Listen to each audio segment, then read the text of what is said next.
हाँ जी, good afternoon and welcome to the lecture number 22 CA foundation fast track batch. आज combinations का जो पार्ट बचा हुआ है उसको वाइंड अप करेंगे। कॉम्बिनेशंस में क्या कह रहा था, लास्ट लेक्चर में हम ज्योमेट्रिकल एप्लीकेशंस के बारे में डिस्कस कर रहे थे। ज्योमेट्रिकल एप्लीकेशंस में पहला पॉइंट था कोलिनियर पॉइंट्स का। कोलिनियर पॉइंट्स किनको कहा जाता है? वो पॉइंट्स जो एक स्ट्रेट लाइन पे हो उनको कोलिनियर पॉइंट्स कहते हैं। ठीक है, फॉर एग्जाम्पल यहाँ पे 3-4 पॉइंट्स हमने ड्रॉ करे, P1, P2, P3 and P4। ये चारों पॉइंट्स एक लाइन पे हैं तो इनको हम क्या कहेंगे? Collinear points. अब यहाँ पे थोड़ी दिक्कत ये आ जाती है जब हम स्ट्रेट लाइंस को काउंट करना शुरू करते हैं। फॉर एग्जाम्पल मैंने आपको कहा कि यू हैव 6 पॉइंट्स, आपके पास 6 पॉइंट्स हैं, स्ट्रेट लाइंस बनाइए, तो आप क्या करेंगे? 6C2 ऑब्वियसली कॉम्बिनेशन बनाएंगे, अरेंजमेंट नहीं करेंगे। पहली बात तो ये क्यों करेंगे? क्योंकि पॉइंट्स को दो दो के पेयर बनाएंगे तो सेम ही बात बनेगी। P1 P2 लिया या P2 P1 लिया, that is one and the same thing, तो कोई डिफरेंस नहीं है वहां पे। तो दो दो के पेयर जरूर बनाने हैं बट बिना अरेंजमेंट के। तो आप कॉम्बिनेशन का यूज करेंगे 6C2, जिसका आंसर कितना हो जाता है? 15। मतलब हमारे पास अगर 6 पॉइंट्स हैं उससे 15 लाइंस बनेंगी। ठीक है, अब ये 15 लाइंस कैसे हैं थोड़ा सा इसके ऊपर भी डिस्कशन कर लें। 1 2 3 4 5 एंड 6, 6 पॉइंट्स आपको मैंने दिए। इस पॉइंट का नाम 1, ये 2 3 4 5 एंड 6। अब पेयरिंग कैसे करेंगे? पहले 1 की पेयरिंग करी 2 से, एक लाइन बन गई। फिर 1 की पेयरिंग करी 3 से, दूसरी लाइन। फिर 1 की पेयरिंग 4 से, तीसरी लाइन, चौथी लाइन, पांचवी लाइन। फिर 2 की पेयरिंग 3 से होएगी, 6 गिनी जाना अब इसको, 7 8 9। फिर 3 की पेयरिंग 4 से, कितना हो गया? 10 11 12। फिर 13 और 14। समझ रहे हो बात? ये कितनी बन जाएंगी? 15। 15 लाइंस बन गई आपकी पूरी। और कोई भी लाइन एक दूसरे के ऊपर नहीं है, मतलब कोई भी लाइन ऐसी नहीं है, कोइंसिडेंट नहीं है कि एक के ऊपर एक हो जाएगी और काउंटिंग में नहीं आएगी। अब यहां पे एक पंगा पड़ जाता है कोलिनियर का, कि आपके पास 6 पॉइंट्स हैं और उसमें से, sorry, 6 points are there and you have out of 6 4 points collinear. ठीक है, अब कितनी लाइंस बनेंगी? अब थोड़ा स्ट्रक्चर डिफरेंट है। सबसे पहले तो इसका डायग्राम बना लेते हैं। 1 2 3 एंड 4 है ना, एक लाइन पे हो गए। और पीछे कौन रहा? ये P1 P2 P3 P4, ये P5 और ये P6। चलो, 4 है एक लाइन पे, 2 है नीचे। ठीक है, अब आपको स्ट्रेट लाइन बनानी है। अब पेयरिंग कराओ। पेयरिंग में पहले कौन कौन आएगा देखो। पहले 1 की पेयरिंग 2 से करी आपने, फिर 1 की पेयरिंग 3 से कराई, फिर 1 की पेयरिंग 4, 1 की पेयरिंग 5, 1 की पेयरिंग 6। उसके बाद क्या किया था? उसके बाद पेयरिंग आगे बोलो। फिर 2 की पेयरिंग 3 से, 1 से ऑलरेडी हो चुकी है। ये ऊपर देखो, 1 2 या 2 1 एक ही बात है।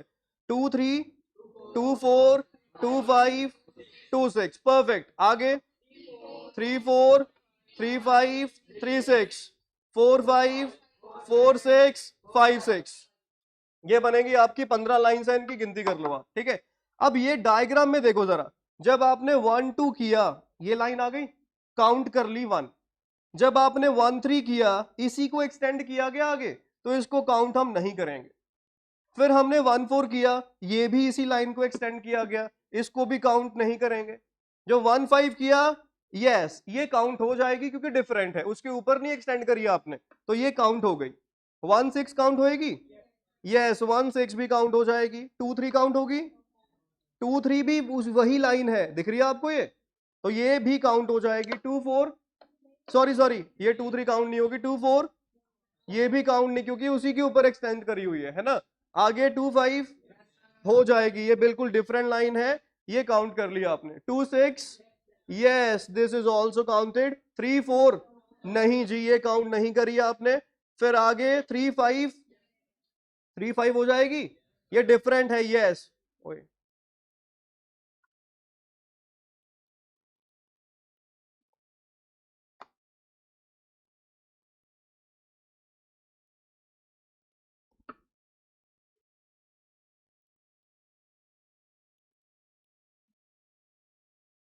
चलो जी, 3 5 काउंट होएगी, 3 6, ये 4 4 5 हो जाएगी, 4 6 और 5 6, ये अब इसमें से टोटल 15 में से कितनी काउंट नहीं हुई?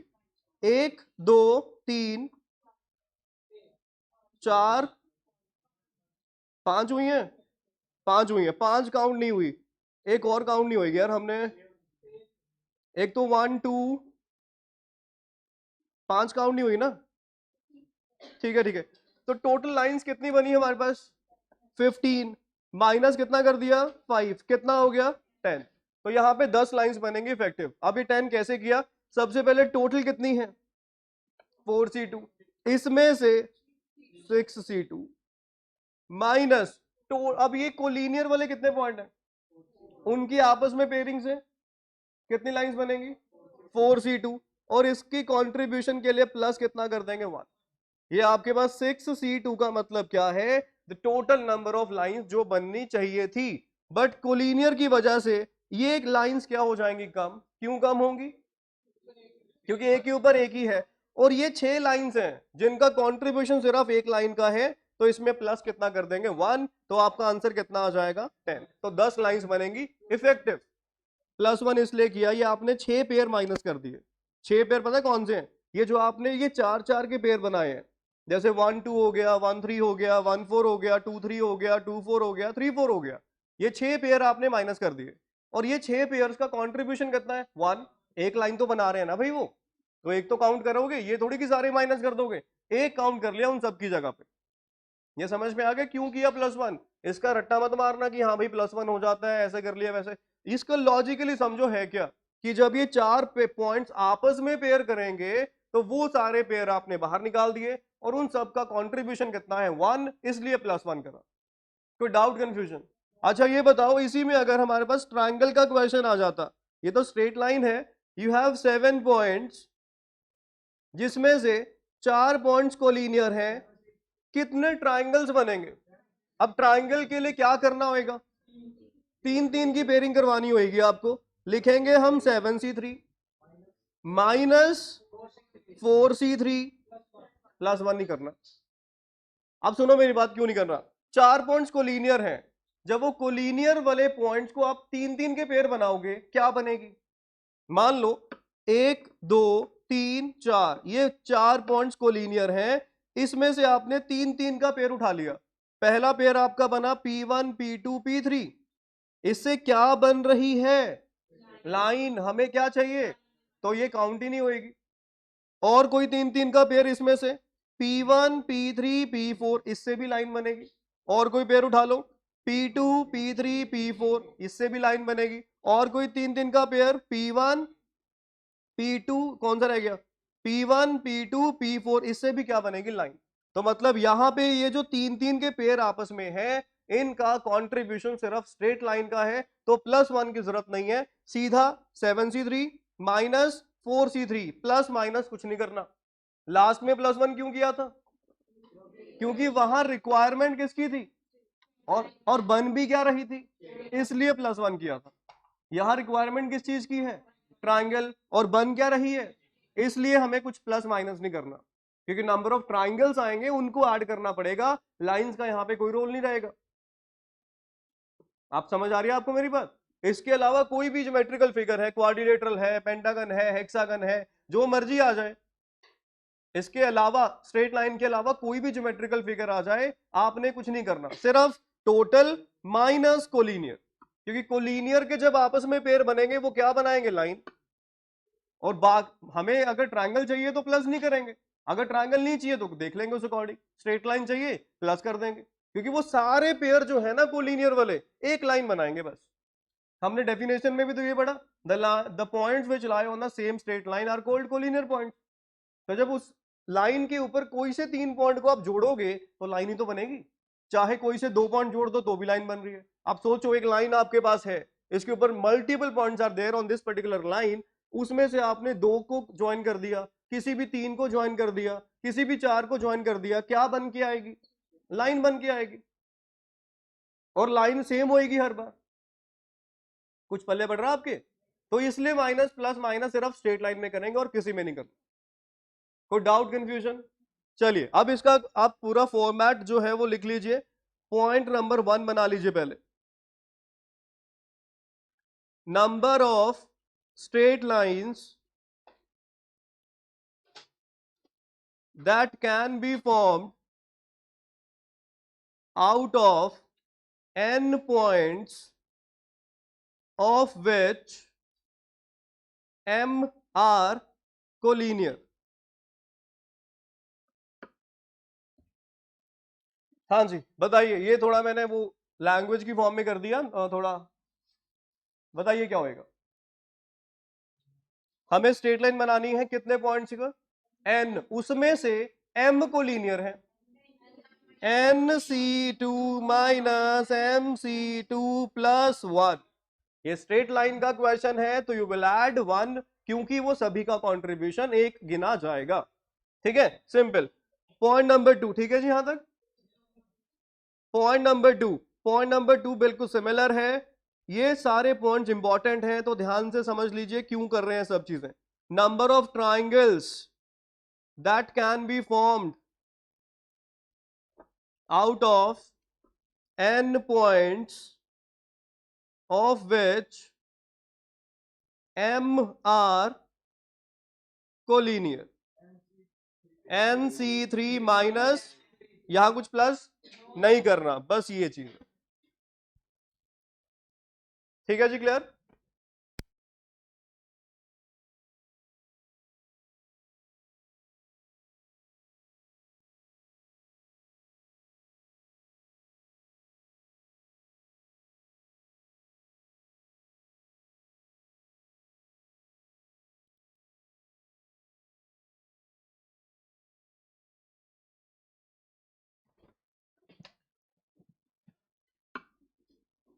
हाँ जी, ये दोनों पॉइंट्स क्लियर है।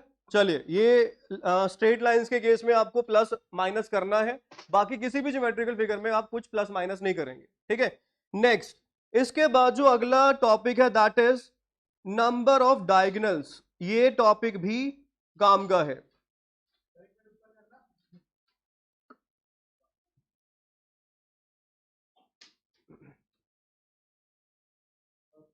ठीक है, चलिए, अब अगला टॉपिक है नंबर ऑफ डायगोनल्स का।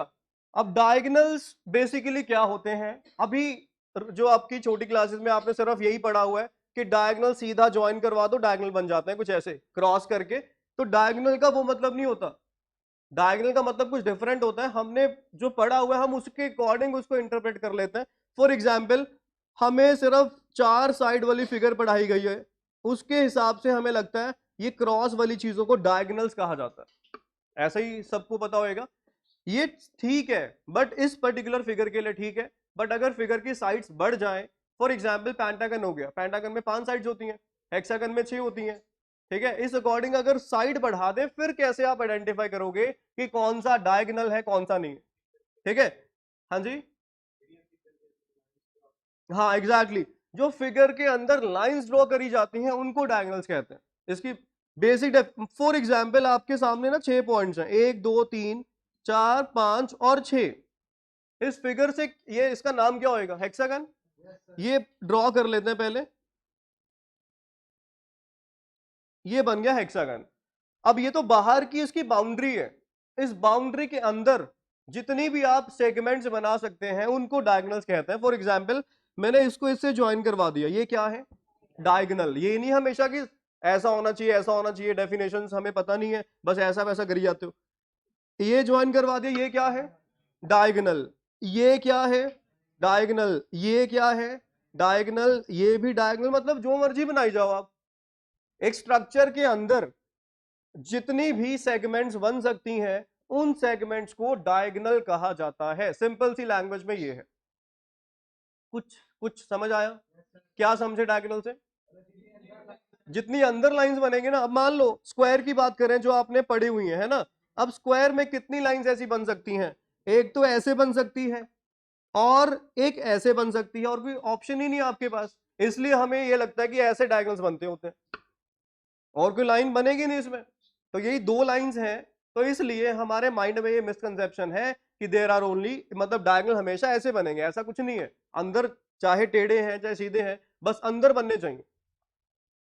कुछ क्लियर हुआ। अब कैसे काउंट करेंगे किसी भी फिगर में कितने डायगोनल्स हैं। अब ऐसे ड्रॉ करके देखना तो प्रैक्टिकली फिजिबल नहीं है। मैंने आपको 10 साइड की फिगर दे दी पेपर में, आपको मैंने कहा कि आपके पास डेकागन है। अब डेकागन क्या होता है? जिसकी 10 साइड्स होती हैं। वो डेकागन में आपने डायगोनल्स काउंट करने हैं। पहले तो डेकागन बनाने में हमें 2-3 मिनट लग जाएंगे, है ना। वो टेढ़ा बन जाएगा, फिर स्केल लेके शुरू हो जाएंगे। जब वो बनेगा उतने में 2-3 मिनट हो चुके होंगे। फिर साइड्स बनाओगे 10 मिनट हो जाएंगे। टोटल कैसे आएंगे? 10C 2 -10। चलो ये क्यों करा? 10C 2 क्यों करा पहले? एक जना बोल लो यार।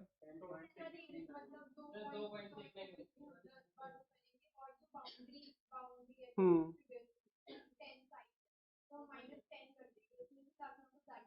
बस सही है, बिल्कुल सही है। अब क्या करना सुनो, मैं एक छोटी फिगर से बता देता हूँ आपको। मान लो ये हेक्सागन की हम बात करें, हेक्सागन की साइड्स कितनी है?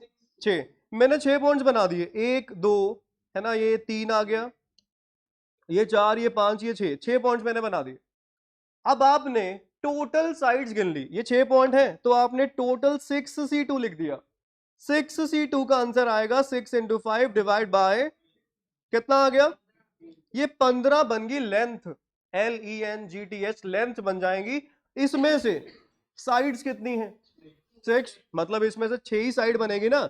जब इसको इससे ज्वाइन करवाया वो साइड है, इसको इससे ज्वाइन करवाया वो भी साइड है, इसको इससे करवाया वो साइड है, ये साइड है, ये साइड है, ये साइड है। बाकी जो सारी ज्वाइनिंग्स हुई हैं वो डायगोनल्स के लिए रिस्पॉन्सिबल होंगी।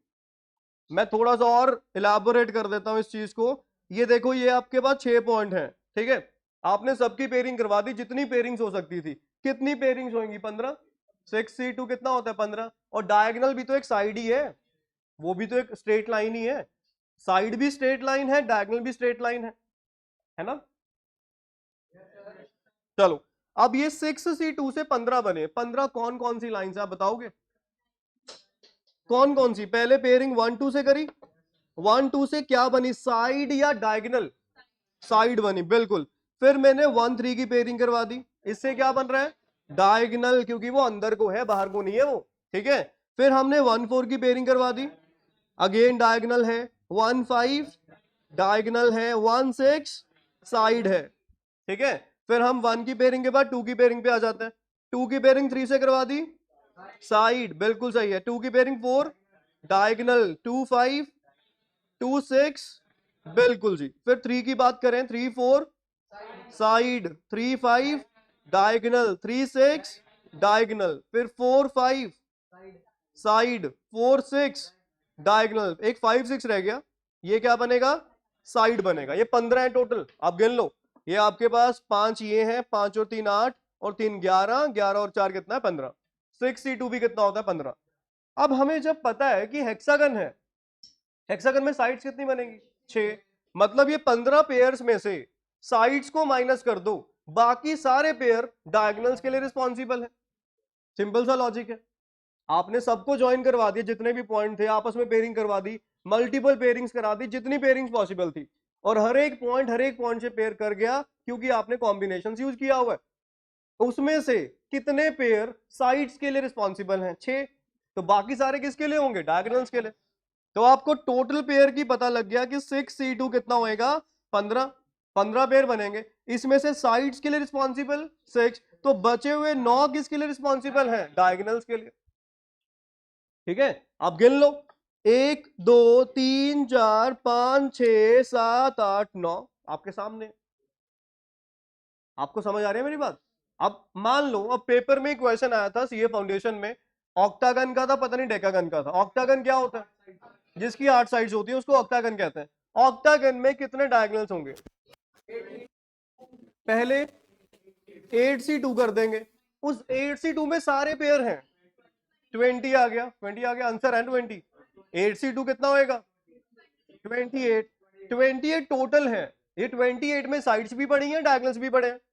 हमें चाहिए डायगोनल्स, -8 कर देंगे, बाकी 20 क्या है? डायगोनल्स है। मतलब जो बाकी की 20 पेयरिंग्स हुई हैं वो डायगोनल्स के लिए रिस्पॉन्सिबल है, और वो स्ट्रक्चर के अंदर हो रखी है, बाहर नहीं है। क्लियर हुआ? अब डेकागन की बात करें, डेकागन का क्या होगा सीन? 10C2 टोटल है which is equal to 45 minus 10 कितना आ गया 10, तो उसमें 10 क्या बनेगा, सॉरी 35 क्या बनेंगे डायगोनल्स और 10 क्या बनेंगी साइड्स। आई होप इतनी बात आपको समझ में आ गई, क्लियर है? तो बस यही है कि डेकागन में कोई भी स्ट्रक्चर में आप कैसे बनाएंगे। अब कोई स्ट्रक्चर है जिसमें 12 साइडें हैं, 12 साइड्स की कोई स्ट्रक्चर है, how many diagonals will be there? 12C2 minus 12, बाकी सारे क्या हैं, डायगोनल्स हैं। क्लियर हो गया? अब आगे से कोई भी स्ट्रक्चर की बात हो, इस अकॉर्डिंग आपने बताना, वो भी करेंगे, वो भी डिस्कस करेंगे, अभी आगे आएगा सारा, वो करेंगे अभी। ये क्लियर हो गया आपको, समझ में आ गया? अब एक काम करिए, एक टेबल बना लीजिए, यहां पे मैं लिखवा देता हूं आपको ज्योमेट्रिकल फिगर के बारे में, और यहां पे लिख लेते हैं नंबर ऑफ डायगोनल्स। इनमें से कोई भी एक फिगर पेपर में आ सकती है। सबसे पहली है ट्रायंगल। ट्रायंगल में साइड्स कितनी होती हैं? 3। अब आप सोचो, एक ट्रायंगल बना के देखते हैं। ये मैंने बना दिया ट्रायंगल, ठीक है, कितने पॉइंट है? 3। अब इसमें कोई और इंटरनल एक सेगमेंट बन सकती है? पॉसिबल ही नहीं है। क्या करोगे आप? इसको इससे ज्वाइन करवा लोगे, साइड है, इसको इससे करवा लोगे, ये भी साइड है, जिस मर्जी को ज्वाइन करवा लो हमेशा साइड बनेगी, कभी डायगोनल नहीं बनेगा। तो इसमें डायगोनल्स कितने हैं? 0। ट्रायंगल में कोई डायगोनल होता ही नहीं है, क्योंकि अंदर को कोई लेंथ बनेगी नहीं, कोई अंदर को पॉइंट ही नहीं है। कोई पॉइंट होता तो उसी से ज्वाइन करवाते ना, तो ही तो साइड बनती। पॉइंट सारे बाउंड्री पे पड़े हुए हैं, मतलब पॉसिबल नहीं है कि ट्रायंगल में कोई डायगोनल बन जाए। और अगर फॉर्मूला वाइज देखें, 3C2 टोटल आएगा, कितनी है ये 3C2 की वैल्यू, और तीनों की तीन क्या है, तो -3 करेंगे, डायगोनल कितना रहेगा? 0। लॉजिकली भी क्लियर है, फॉर्मूला से भी क्लियर है। मेरी बात समझ आ रही है? चलो, पहली फिगर क्लियर हो गई, ट्रायंगल। सेकंड फिगर की डिस्कशन करें जरा, क्वाड्रिलेटरल। क्वाड्रिलेटरल में क्या होती हैं? 4 साइड्स होती हैं, square, rectangle, kite, rhombus, trapezium, ये सारे क्या हैं? क्वाड्रिलेटरल्स हैं। मतलब एक फिगर ऐसा जिसमें 4 साइड्स हो, उसको हम क्वाड्रिलेटरल कहते हैं। ये सारे सुने हुए नाम आपने? रोम्बस, ट्रेपीजियम सुने ही हुए हैं, बस आगे पता है इनके बारे में। ट्रेपीजियम क्या होता है, कैसे होता है? हाँ सही है, ट्रेपीजियम ऐसे ही होता है। ट्रेपीजियम की प्रॉपर्टीज पता है किसी को? हाँ क्या क्या 2, बाकी बस ये ट्रेपीजियम की प्रॉपर्टी होती है कि 2 पैरेलल साइड्स होती हैं, 2 नॉन पैरेलल साइड्स होती हैं। थोड़ा बहुत चीजों को याद रखा करो, मैं भी क्या किन से मत्था मार रहा हूं, इनको कल का याद नहीं रहता, 8वीं 9वीं की बातें याद होंगी इनको। रोम्बस छोड़ो छोड़ो, यहां आ जाओ, बोझ ना पाओ दिमाग पे, कहीं फट फट गया मेरे नाम। क्वाड्रिलेटरल पे आ जाओ भाई, छोड़ो, बस ये समझो 4 साइड की फिगर को क्वाड्रिलेटरल कहते हैं, बहुत है इतना, ठीक है। अब इसमें बताओ डायगोनल्स का, 4C2 माइनस 4C2 कितना? 6। 6 माइनस 4, तो यहां डायगोनल्स कितने बनेंगे? 2। पता ही है, स्क्वायर में आप देख लीजिए 2 डायगोनल्स होते हैं ऐसे, है ना, कोई भी फिगर बना लो 2 बनेंगे अगर क्वाड्रिलेटरल है तो। फिर आगे एक दो और लिख लेते हैं, बाकी आप अपने आप बना लेना। ये पेंटागन, पेंटागन में साइड्स कितनी होती है? 5। तो यहां 5C2 माइनस 5, 5C2 10 होता है, 10 माइनस 5, तो यहां डायगोनल्स कितने हैं? 5। There are 5 diagonals in a pentagon, ठीक है। Fourth, hexagon. हेक्सागन में कितना होएगा? 6C2 माइनस 6 कितना आ रहा है? 9। तो 9 डायगोनल्स बनेंगे हेक्सागन में। अब आपको स्ट्रक्चर ड्रॉ करके उसमें से फिर काउंटिंग नहीं करनी है आपने, सिर्फ ये फॉर्मूला लगाइए, डायरेक्ट आप डायगोनल्स पे पहुंच जाएंगे। अब आपको पेपर में हेक्सागन आ गया, अब आपने हेक्सागन बनाया, फिर आपने अंदर लेंथ को ड्रॉ करा, फिर उनकी काउंटिंग करी, वो बड़ा लंबा प्रोसेस है। सीधा ये ट्रिक यूज करो, बहुत जल्दी काम हो जाएगा, ठीक है। फिर आगे हेप्टागन, ये 7C2 माइनस 7C2 कितना होता है? 21। 21 माइनस 7 14, तो यहां कितना होएगा? 14 होगा। पल्ले पड़ा कुछ? इसके बाद आप खुद कर लेंगे। ऑक्टागन होता है, नैनो गन होता है, डेका गन होता है, फिर आगे जो मतलब फर्दर इसी हिसाब से सब चल रहा है, तो आप कर लोगे, है ना। इसका एक ट्रिक भी है, पेपर में भूल जाओ ना, एक चीज नोटिस करो, क्या यहां गैप कितना है, +2, यहां गैप, यहां गैप, यहां गैप, आगे गैप, कितना आना चाहिए, 20 आना चाहिए। हम चेक कर लेते हैं अगली फिगर कौन सी होगी, ऑक्टागन, 8c2 - 8, 20 आएगा, देख लो। फिर इसके बाद प्लस कितना होएगा, 7, यहां +6 किया, फिर आगे +7, 27 होएगा। ये 27 किसके करस्पॉन्डिंग है, नैनो गन के। नैनो गन का मतलब 9 साइड्स की फिगर, 9c2 - 9 कर लो, 27 आएगा। ठीक है, पेपर में भूल जाओ तो ये ट्रिक याद रखना। ट्रिक सिंपल है, आपको ट्रायंगल का पता है, ट्रायंगल में कितने होते हैं, होता ही नहीं कोई।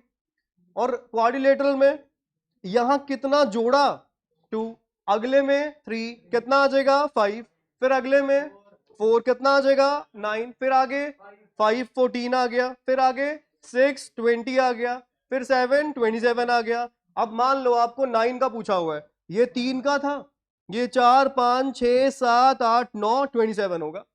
अगर फॉर्मूला नहीं याद, ट्रिक्स भी आपको पता होने चाहिए कि ट्रिक्स क्या है इसके। ये बात समझ आ गई आपको, तो बाय ट्रिक भी आपको पता होना चाहिए, और लॉजिकली तो आपको मैंने बता ही दिया कि डायगोनल्स को कैसे चेक किया जाता है। ठीक है, डन, क्लियर हो गया, और भाई ठीक है, चलो। अब ये अपना टॉपिक था डायगोनल्स का, ये टॉपिक इंपॉर्टेंट है, इस पे इंपॉर्टेंट मार्क कर लीजिए।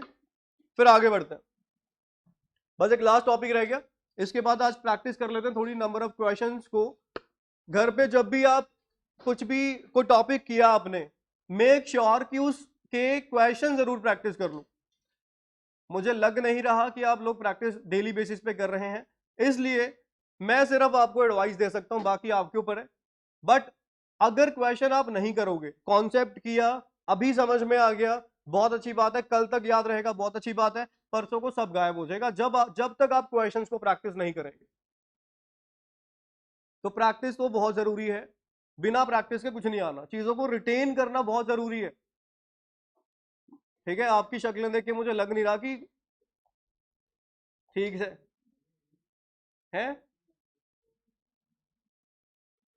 ठीक है, अंशुल ने बोल तो दिया, चलो कोई ना, चैप्टर अभी पूछूंगा मैं, अभी क्वेश्चंस होने हैं, फिर देखते हैं किसको कितना आता है। ठीक है, चलो, बस एक लास्ट टॉपिक, इसके बाद पास्ट ईयर के क्वेश्चन जो है वो डिस्कस करेंगे। अगला टॉपिक जो है ना, ये नंबर ऑफ डिवाइजर्स का है। अब डिवाइजर्स क्या होते हैं और कैसे हम कैलकुलेट करते हैं डिवाइजर्स। डिवाइजर्स का मतलब पता है क्या, फॉर एग्जाम्पल मैंने एक नंबर लिया 25, अब 25 के डिवाइजर्स का मतलब कौन कौन इसको डिवाइड करेगा, 1 डिवाइड करेगा, यस, 2 करेगा, नहीं, 25 2 पे नहीं जाता, तो 2 is not divisor of 25, 3 it is not divisor of 25, 4 नहीं है, 5 तो एक डिवाइजर ये मिल गया, 6 भी नहीं है, 7 भी नहीं है, इसके बाद कौन आएगा, सीधा 25 आएगा। तो 25 के कितने डिवाइजर हैं, 3 है। मैंने नंबर बनाया 36, 1 है डिवाइजर, यस, 2, 3, 4, 5, 6, 7, 8, 9, 10, आगे कौन कौन होएगा, 12, फिर 18, फिर 36, ये सारे डिवाइजर हैं 36 के। तो ये कितने डिवाइजर हैं, 9 डिवाइजर हैं। अब मैंने आपको 100 कहा, तो 100 तक सारा देखना पड़ेगा कि बीच बीच में कौन डिवाइड कर रहा है कौन नहीं कर रहा। मैंने 10,000 कह दिया, आधी जिंदगी के बराबर, 36,000 कह दिया, पौनी जिंदगी, फिर 36 लाख कह दिया, निबड़ के काम आप, है ना। तो ये डिवाइजर कैसे फास्ट कर सकते हैं गिनने, गिनना नहीं मतलब थोड़ा ट्रिक वगैरह करके, योर बैटरी इज, इसका क्या करें, चार्जर लगाया हुआ है।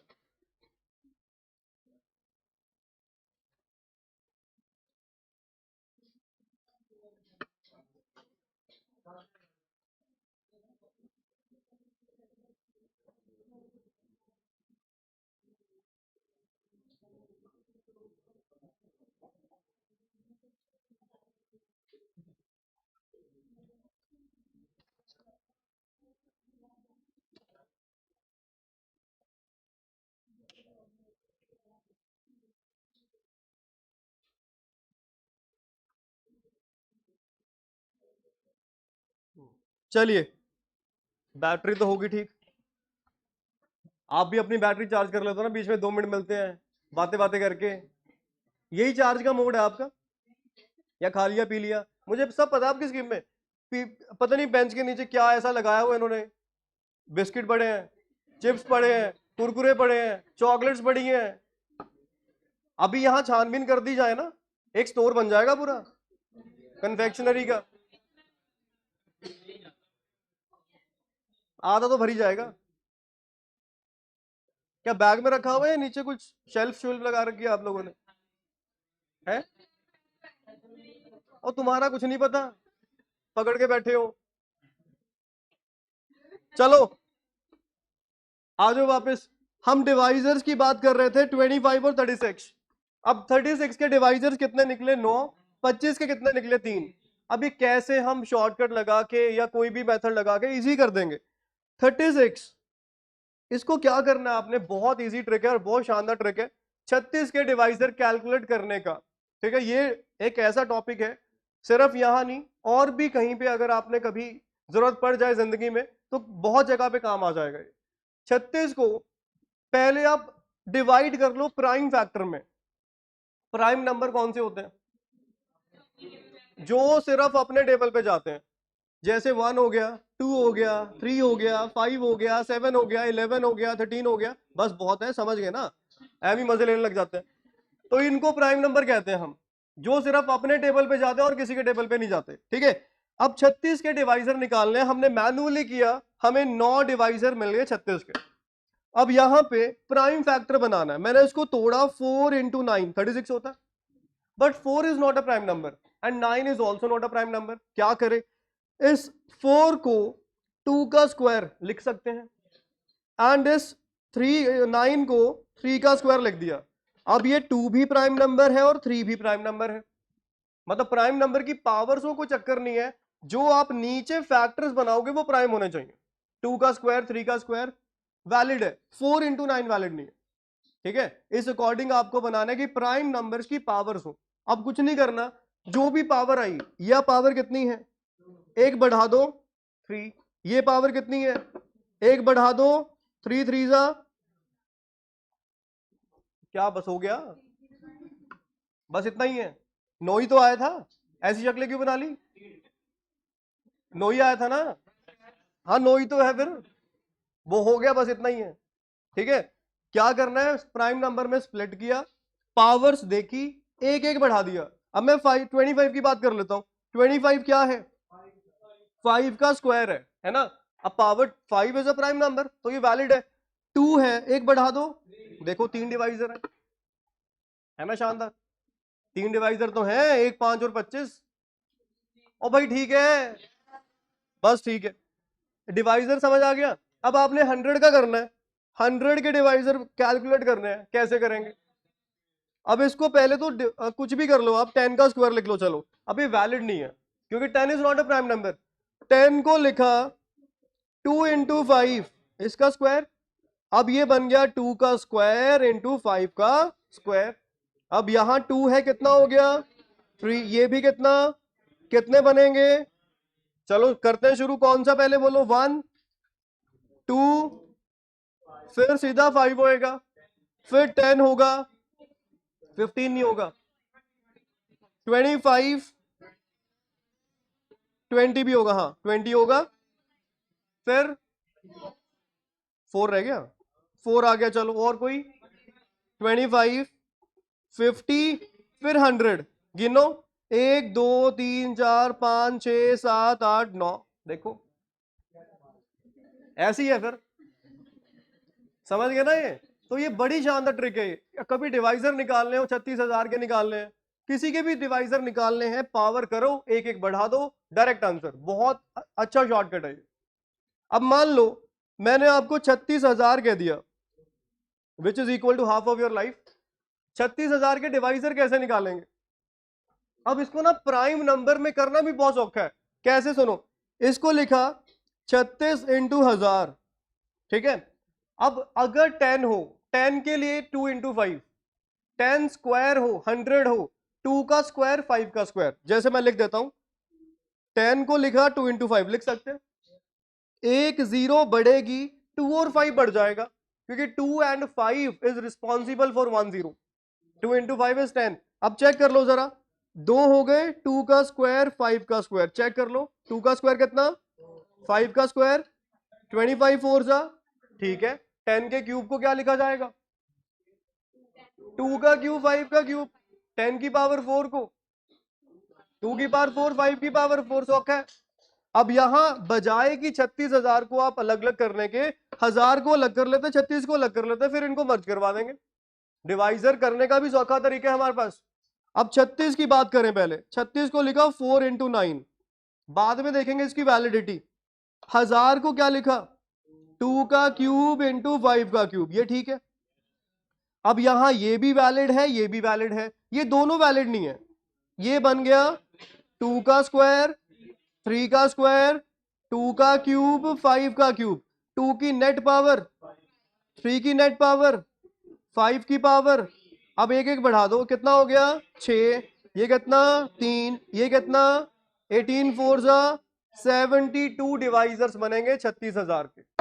मतलब जब आप 1 से, ये मैं गिना नहीं सकता, अपने आप कर लेना, 1 से शुरू होके 36,000 तक रुकना है आपने, तो रास्ते में आपको 72 नंबर्स ऐसे मिलेंगे जो उसको डिवाइड करवा देंगे।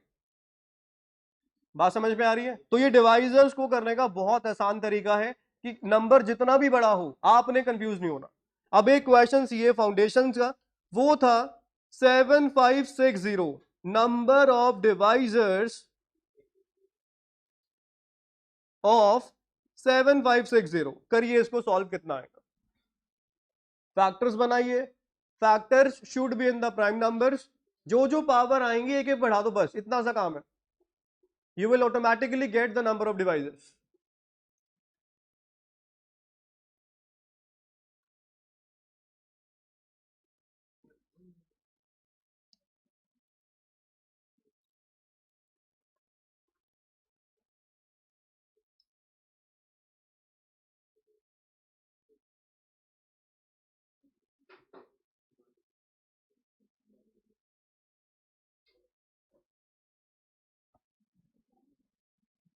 जल्दी करें, जल्दी बताइए, हो गया?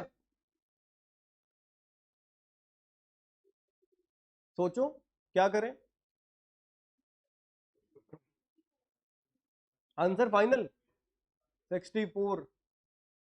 कुछ गड़बड़ है? जीरो को तो अलग निकाल लो, वो तो 2 into 5 हो गया, एक जीरो का मतलब 2 into 5। 756 को सोचो क्या करें,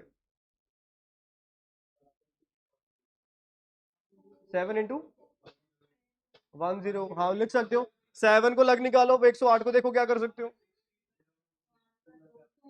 2 से देखो, सुनो, 2 की बजाय ना किसी बड़े नंबर से करके देखो, उसका फायदा होगा, नंबर छोटा होता रहेगा। 12 इंटू 63 इंटू 12,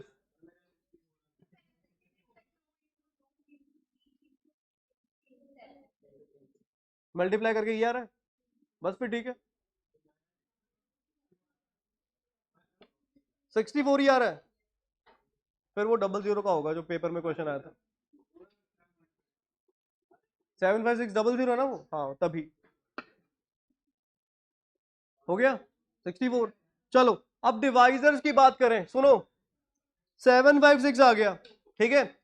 अब इसको जीरो को तो हम इसको लिख सकते हैं 756 मल्टीप्लाई बाय 10, 10 का तो बन गया 2 into 5, ठीक है।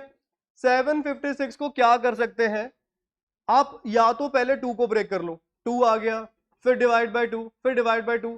आप कैलकुलेटर में करते रहो, गिनते रहो कितने 2 पे डिवाइड होगा। कैलकुलेटर है आपके पास, 756 डिवाइड बाय 2 कर दो, 1 हो गया, फिर डिवाइड बाय 2 कर दो, 2 हो गया, फिर डिवाइड बाय 2 कर दो, 3 हो गया। जब ऐसा नंबर मिल गया ना डिवाइड नहीं हो रहा, उतने 2 होंगे आपके। मैं दोबारा बता रहा हूं, सुन लो, 756 आपने फीड कर लिया, डिवाइड बाय 2 कर दो, डिवाइड बाय 2 कर दिया 378, एक बार हो गया डिवाइड 2 पे, फिर डिवाइड बाय 2 1, ये नहीं जाएगा, मतलब 2 बार आएगा। 1 इज नॉट डिविजिबल बाय 2 ना, तो मतलब यहां पे एक चीज क्लियर होगी कि 2 का स्क्वायर है। ये समझ में आ रही है मेरी बात? उसके बाद अब ये 189 3 पे जा रहा है, डिवाइड बाय 3 करो, एक हो गया 3, 3 एक बार हुआ, फिर 63 को करो, 3 एक 2 बार हो गया, फिर 3 3 बार हो रहा है, 3 का क्यूब हो गया, और 7 एक बार आएगा। समझ गए मेरी बात? डिवाइजर बना लोगे आप, फैक्टर वगैरह। अब ये 2 कितनी बार हुआ? 2 3 बार हो गया, 3, ये भी 3 टाइम्स है, 5 इंटू 7, ये बन जाएगा 4, ये भी बन जाएगा 4, ये बन जाएगा 2, ये भी बन जाएगा 2, 16 4 जा 64। ये आंसर है क्वेश्चन का। कोई डाउट, कोई कंफ्यूजन? डन, समझ में आ गया? पक्का? एक लास्ट क्वेश्चन करके दिखाइए, फिर पास्ट ईयर के क्वेश्चंस देखेंगे। 189000, इसके कितने डिवाइजर्स होंगे? 189000 डिवाइजर समझ आ गए? चीज क्या है डिवाइजर्स?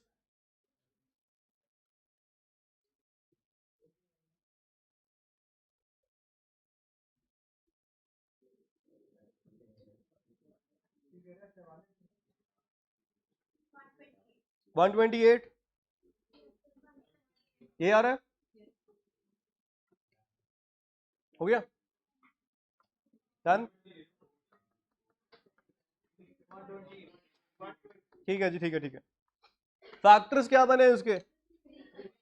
2 की पावर 2 का क्यूब इंटू 5 का क्यूब तो 1000 के लिए बन गया, 3 का क्यूब इंटू, बस ये बन गया 4 इंटू 4 इंटू 4 इंटू 1, 2 हो जाएगा। कितना आ गया? 128। परफेक्ट, ठीक है। अब ये 2 पॉइंट्स इसमें नोट कर लीजिए ताकि आपको याद रहे करना क्या है। सबसे पहला स्टेप क्या होता है? Split the given number in prime factors. अगला स्टेप क्या है? Raise power 1 to each of the factors. ये 2 ही स्टेप करें। पहले तो जो भी नंबर है उसको प्राइम में तोड़ लो, आप स्प्लिट कर लो, फिर जो हर एक नंबर की पावर है एक बढ़ा दो, बस ये 2 स्टेप है।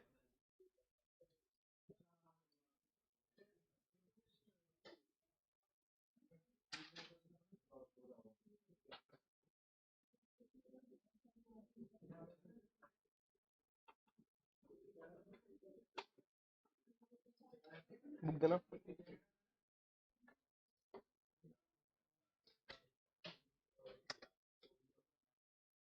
हाँ जी, हो गया। चलिए, चैप्टर कंप्लीट है अपना। अब पास्ट ईयर के क्वेश्चंस डिस्कस कर रहे हैं जो मोस्ट इंपॉर्टेंट और मोस्ट रेपिटेटिव क्वेश्चंस हैं। रेपिटेटिव से मेरा मतलब है कि कई सालों में आ चुके हैं, 3 बार 4 बार वो रिपीट हो चुके हैं क्वेश्चंस, सिर्फ वही डिस्कस करेंगे, ठीक है? सभी ने, अब जिसको मैं पूछूंगा बस वो बताएगा, क्योंकि मेरा काम हो गया, मेरा काम था चैप्टर कराना, वो हो चुका। अब आपका काम शुरू है क्वेश्चंस करना। अब जिससे पूछूंगा उसने आंसर देना है। क्वेश्चन नंबर 1 है सभी के लिए, बिना बोले सभी ने करना है। Question number 1,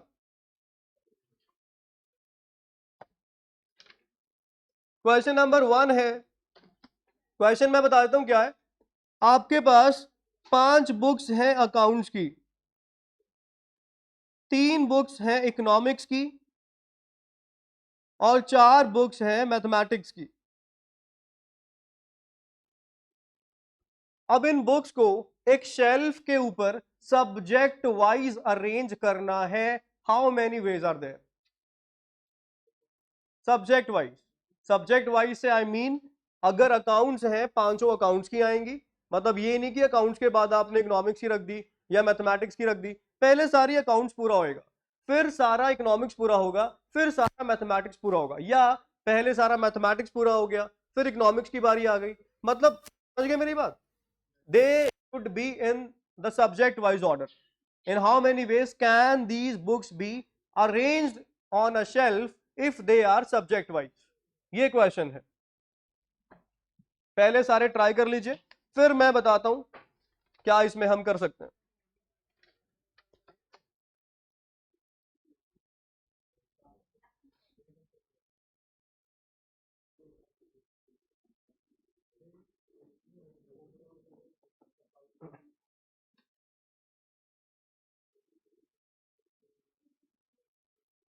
done.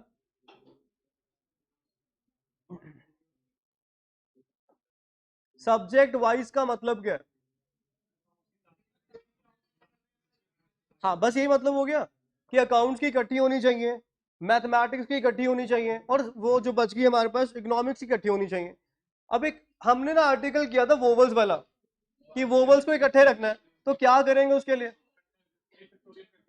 बिल्कुल जी, सबसे पहले ये पांचों अकाउंट्स का एक ब्लॉक बन गया, अकाउंट की 5 बुक्स।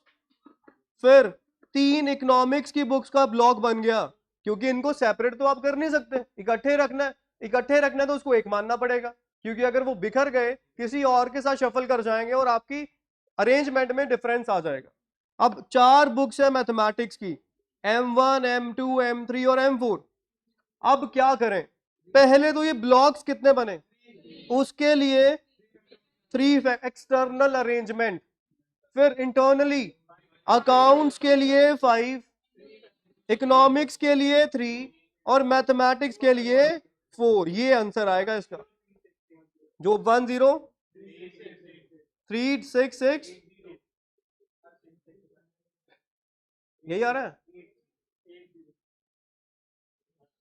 ठीक है, समझ गए मेरी बात? इकट्ठे वाले वोवल वाला केस हमने किया था कि वोवल है उनको इकट्ठे रखना है, तो किया क्या था, उनको एक सिंगल चीज मान लिया था, फिर उनको शफल करवा दिया था। अब यहां तीनों को सिंगल सिंगल मानना पड़ेगा, क्योंकि अकाउंट्स वाले भी नहीं इधर उधर हो सकते, इकोनॉमिक्स वालों को भी इकट्ठे रहना है, मैथमेटिक्स वालों को भी इकट्ठे रहना।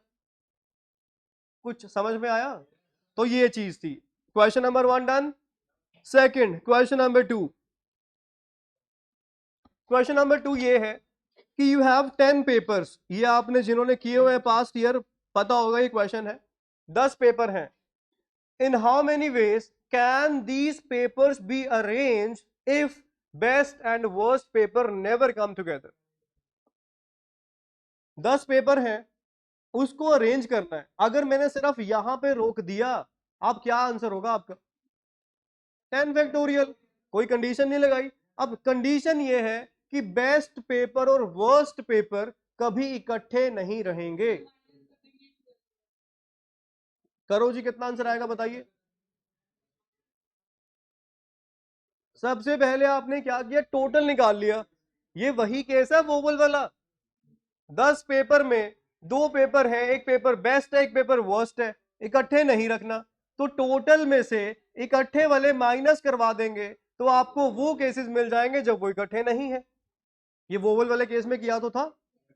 ये लास्ट लेक्चर जिन्होंने लगाए लेक्चर लगाओ, वहां पे एक हमने किया था पूरा ये repetition of word letters without repetition of letters, उसमें सारे क्वेश्चन करवा रखे हैं। सबसे पहले टोटल तरीके, नहीं 9 नहीं होगा, हमने बेस्ट और वर्स्ट इकट्ठे रख लिए। पीछे कितने रह गए? 8। 8 ये एक डब्बा, 9 फैक्टोरियल, और इनकी शफलिंग भी तो होगी आपस में 2 फैक्टोरियल से। अगर बेस्ट वर्स्ट या वर्स्ट बेस्ट हो जाए, हमें क्या, हमें तो इकट्ठे से मतलब है, तो उनकी इंटरनल अरेंजमेंट भी होगी 2 फैक्टोरियल से। तो टोटल में माइनस करवा देंगे इकट्ठे वाले केस। अब इसमें जो भी आएगा वो आपका आंसर है।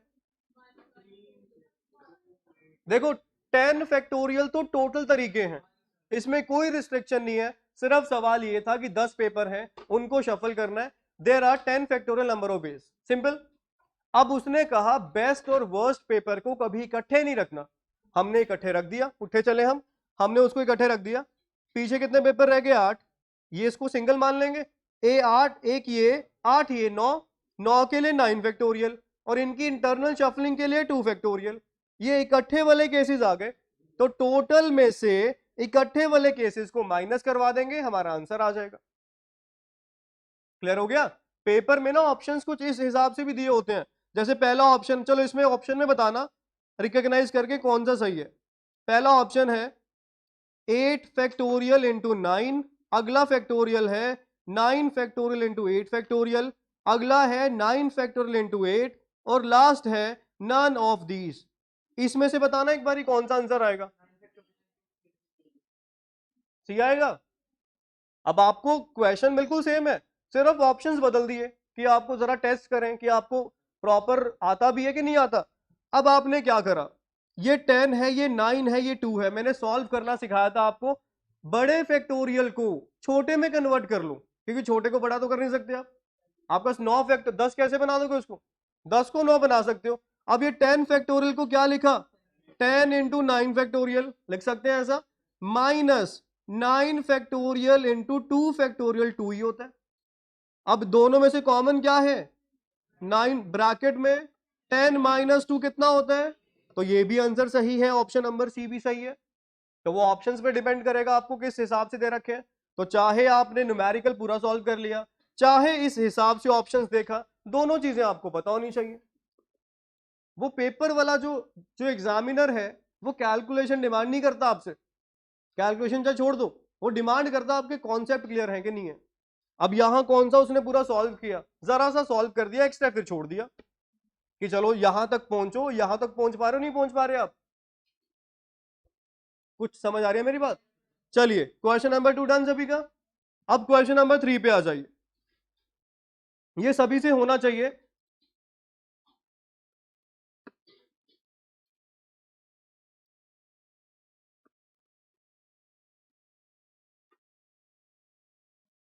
ये सीए फाउंडेशन में 19 का है और ऐसे क्वेश्चन बहुत आ रखे हैं। ये तो मैंने मई 19 का उठाया, आप पास्ट ईयर देखना, मल्टीपल क्वेश्चन इस तरह के आपको मिलेंगे। ऑप्शंस आपके सामने है। 21।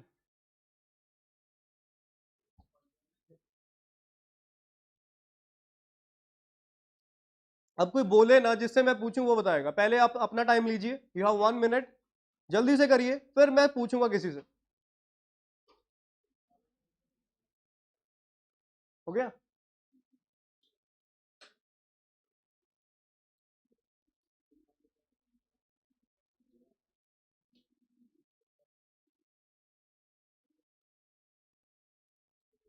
हाँ जी, इस साइड लास्ट, कृतिका,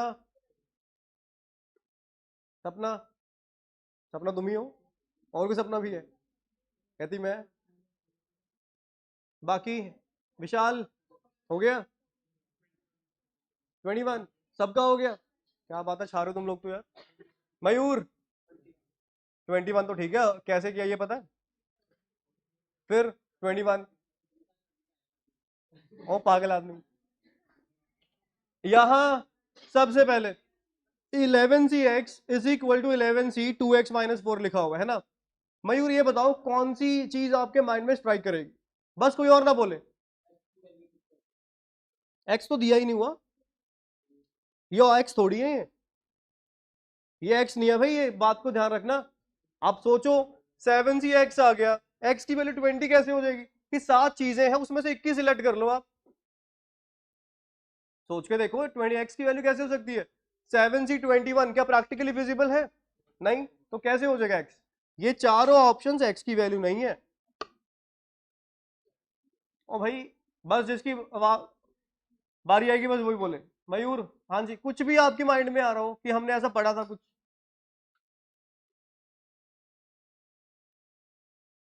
चलिए, आपका क्या नाम है? हाँ जी, बताइए कोई चीज आपके माइंड में आ रही हो। हाँ जी, सही है सही है। हाँ बिल्कुल। सबसे पहला ये देखो, हमने एक प्रॉपर्टी करी थी इक्वालिटी इन कॉम्बिनेशन, आई कुछ याद? तो इसमें पहला केस तो ये बनता है कि आपने बेसिस को सीधा मैच करवा दिया। ऑप्शन होता है ना ऐसा, जब ये सॉल्व किया हमारे पास आ जाएगा x minus 2x is equal to -4। x की वैल्यू कितनी आ गई? चलो एक चीज तो हमें मिल गई 4। एक केस और भी था, याद होगा, कि दोनों के बेसिस का जो टोटल है वो 11 के बराबर होगा, ये ऐसा भी कुछ था। अब ये x plus 2x equal to 15, x की वैल्यू कितनी आ गई? तो ये दोनों ऑप्शन पॉसिबल है, समझ के बाद? चलिए, अब ये दोनों ऑप्शन, आपके पास 4 ऑप्शन भी आ गया, ये 11c4 वहां पे करोगे दोनों बराबर हो जाएंगे, 11c4 हो जाएगा, और ये 5 भी आ गया। हम ऑप्शन, अब देखो मैंने आपको बताया था आंसर कभी 100% सही नहीं होता, हमें बेस्ट ऑफ द 4 सिलेक्ट करना होता है। मैं पहले 5 से चेक कर लेता हूं वैल्यू क्या आ रही है। 7c5 कितना होगा ये किसके बराबर होगा? 7c2 के, बिल्कुल सही है। 7c2 की वैल्यू 7 इंटू 6 डिवाइड बाय कितना आ रहा है? 21। कोई ऑप्शन है? इसको टिक कर दो। अब अगर 4 से चलें, 7C4 आना चाहिए। 7C4 किसके बराबर, कितना आ गया, 765 डिवाइड बाय 35। क्या ऑप्शन है, नहीं, तो हम इस केस को मानेंगे नहीं कि ये है भी। वैसे एक्चुअल आंसर इसका ये भी आएगा, ये भी आएगा, बट अकॉर्डिंग टू ऑप्शंस आपको बेस्ट ऑफ द 4 ही देखना। ये ऑप्शन में कौन सा दे रखा है, ठीक है। तो ऑप्शन जो ऑब्जेक्टिव पेपर कभी भी ऐसा नहीं है कि 100% आपको ऑप्शन सही होगा। अब हो सकता है बोथ आ जाए, फिर हम उस अकॉर्डिंग वेरिएशन कर सकते हैं। बट यहां पे चारों में 20 आया नहीं, कहीं पे 22 आया नहीं, 23 आया नहीं, एक मिला 21, टिक करो, बस आगे बढ़ो। ये मत सोचना कि 35 नहीं मिला जी, उसको हम कैसे यहां पे करें, हमें उससे कोई मतलब नहीं है। इन चारों में कौन सी चीज आपको बेस्ट लग रही है, 21 बेस्ट लगने का मतलब आ रहा है 21, तो वो आपने टिक करा और आप आगे बढ़ गए। कुछ समझ आया, ये क्लियर हो गया। तो ये है प्रॉपर्टीज को भाई ध्यान रखो यार, मैंने कहा ये प्रॉपर्टी तो बहुत काम की है। ये पास्ट ईयर उठा के देखना अगर आपके पास टाइम हो, वैसे तो आप वीआईपी बंदे हो, आपके पास टाइम नहीं होता, still if you find 5 minutes तो पास्ट ईयर को देखना जरा, ऐसे क्वेश्चन पता नहीं कितने होंगे, मिल जाएंगे। टाइम लगाना पड़ेगा, थोड़ी हिम्मत करनी पड़ेगी, मेहनत करनी पड़ेगी, मिल जाएंगे, ये औखा नहीं है, ठीक है। पढ़ोगे जाके आज, हाँ हाँ देखता हूं कल, कोई ना। हाँ जी,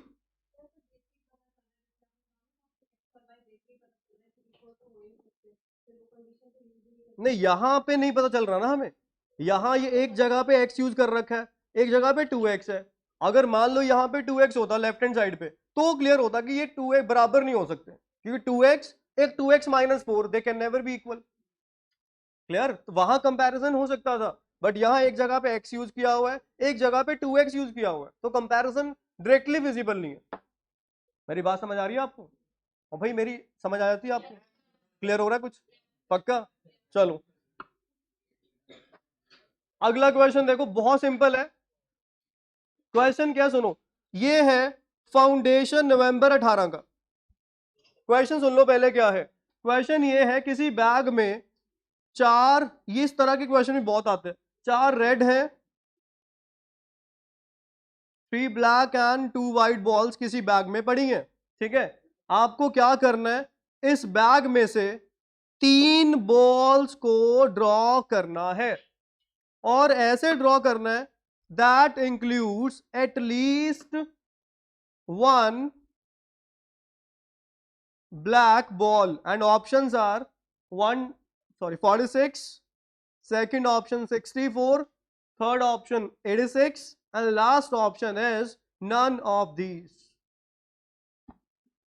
क्वेश्चन हो गया क्लियर आपको, आपके पास कोई बैग है, उस बैग में ये बॉल्स पड़ी हैं, मतलब यू हैव 9 बॉल्स, उसमें से 3 बॉल आपने निकालनी है, इस ढंग से निकालनी है कि कम से कम एक ब्लैक बॉल तो निकले ही निकले। कितने तरीके हैं आपके पास, 3, बहुत सही। 4 कैसे बताओ, पहला ऑप्शन क्या है जी, एक वाइट, ठीक है, एक सही है, आगे, ठीक है, बिल्कुल सही है, परफेक्ट।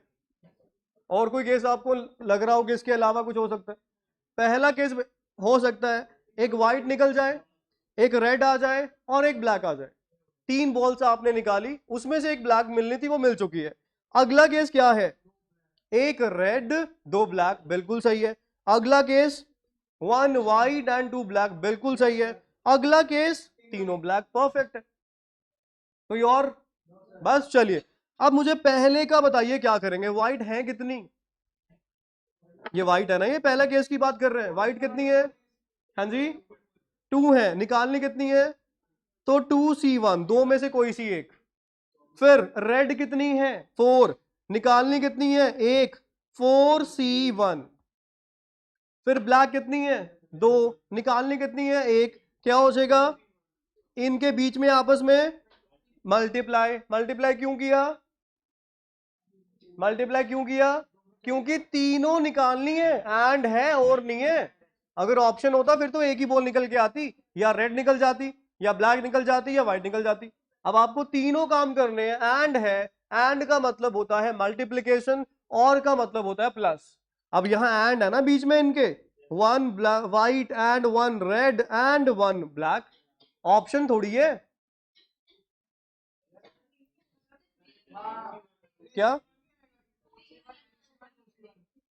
यहां। ठीक है, चलो वो तो कर लेना। ये 24 आ गया पहला, ठीक है जी। NC1 कितना होता है? NC1 देख लो, NC0, NCN, 40C0, 40C1, 40C40, 40C1। ये यार इतना तो तुम्हें बताया था मैंने। अब इसमें क्या, इतना तो बता दिया। NC1 N होता है, NC0 1 होता है, NCN 1 होता है, ठीक है। चलो, तो यहां 2C1 2 हो गया, 4C1 4 हो गया, 3C1 3 हो गया। 2 इंटू 4 इंटू 3, 24 आ गया पहले केस का। दूसरे केस पे आ जाओ। एक रेड, रेड कितनी है 4 ना, 4C1 एंड ब्लैक कितनी है 3, 3C2। ये सेकंड केस का आंसर, ठीक है जी। कितना आ रहा है 3, हाँ 12 आ जाएगा, बिल्कुल सही है, 12 आ गया। तीसरे केस पे आ जाइए।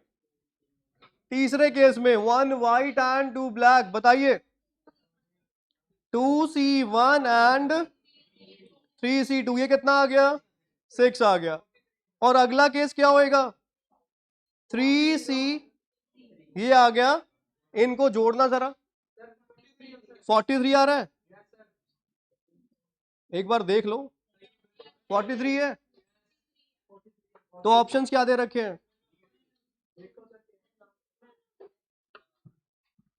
कोई केस मिस ना हो गया, ये देख लेना, ठीक है। हाँ जी बोलो। 2 वाइट,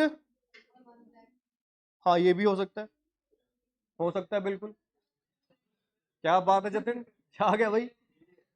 तो मैं, ओए, तो इसका ना बेस्ट तरीका पता है क्या है, केस बनाने में बहुत मॉडरेशन है, तो क्या करो, देखो सिंपल बताता हूं आपको, बहुत इजी। पहला तरीका, हमें कम से कम एक ब्लैक चाहिए ना, 1 ब्लैक 2 अदर्स, अदर्स में सारा कुछ आ जाएगा।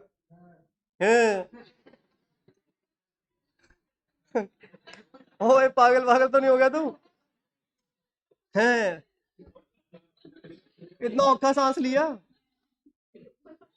और इसका चेक करा दूं, सही है, कोविड वोविड तो नहीं होगा तुझे, सेट है। इतना औखा सांस क्यों लिया था, चलो छोड़ो, ठीक है भाई। पहला केस बन जाएगा कौन सा, एक ब्लैक और 2 अदर्स, अदर्स में सारी आ जाएंगी, दोबारा करियो है।